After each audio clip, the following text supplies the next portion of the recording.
ఆగిపోవచ్చయ్యా జీవితం ఎన్నో దినములు అయినా నీవిస్తావయ్యా వాగ్దాన ఫలములు.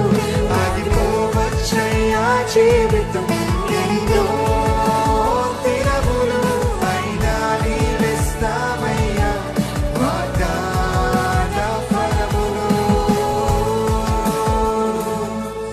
అయ్యా వందనాలు అయ్యా. చేతులు జోడించి హృదయపూర్వకంగా మీ చేతులు జోడించారు వైపెత్తి. అయ్యా నీకు వందనాలు యేసయ్యా.